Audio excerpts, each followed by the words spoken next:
All right, so a lobbying firm linked to Hunter Biden is now under federal investigation, according to a brand new report. That firm is called Blue Star Strategies. It is now facing scrutiny over work that it did for one of its clients, a Ukrainian energy company you've probably heard of. It's called Burisma.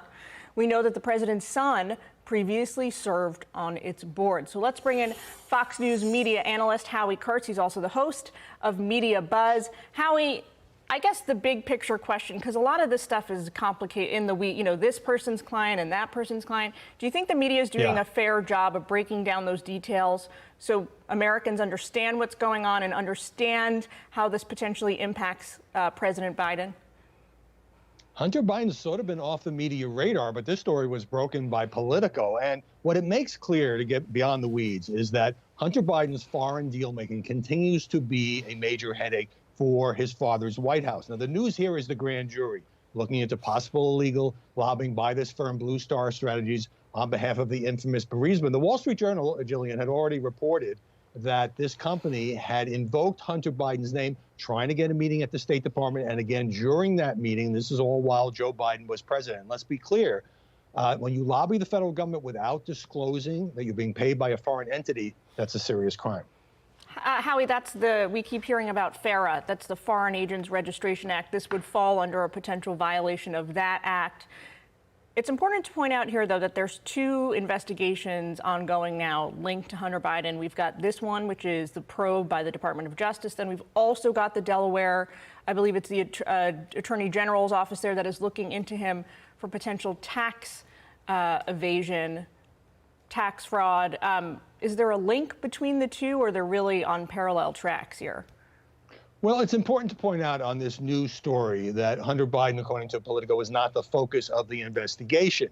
The head of the company is a former Clinton White House official, Karen Tramontano, and she says Hunter Biden didn't hook up her company with Burisma, but a business associate of Hunter Biden's who served with him on the board of the Ukrainian energy giant did put the two together. So like a lot of things involving the president's son, it's kind of a tangled web. Who knows, he might have to testify. But I think it is the media's responsibility to follow all these threads. This may or may not be as serious as the other investigation, but I don't think they're directly linked. I mean, I think I've lived in Washington for 12 years now, and it's even hard for me to follow the intricacies here. I think, it's worth pointing out, though, that just this week, the Biden administration launched this anti-corruption effort. They're trying to root out corruption and prevent U.S. companies from working with foreign governments, foreign businesses that are engaged in this type of activity. I want to get your thoughts on this other story before I let you go. Take a listen to Jen Psaki being asked about the president's cat yesterday. Update on the White House cat, because that's something that's still happening here. Our readers are asking us a lot. If you see a tail wagging coming out of the briefing room, you'll know something bad's about to happen. I don't have any update on the cat. I know there's a lot of interest. All right, waste of everybody's airtime there, or something that's kind of cute, kind of funny, still has a place. This is clearly a calculated effort to distract from all the bad publicity surrounding Biden's biting dog, Major. Look, there's nothing wrong with a light moment in the briefing room. Maybe the reporters got tired of asking about infrastructure, but those kind of questions, I know the Yahoo reporter said, America wants to know about the alleged future White House cat.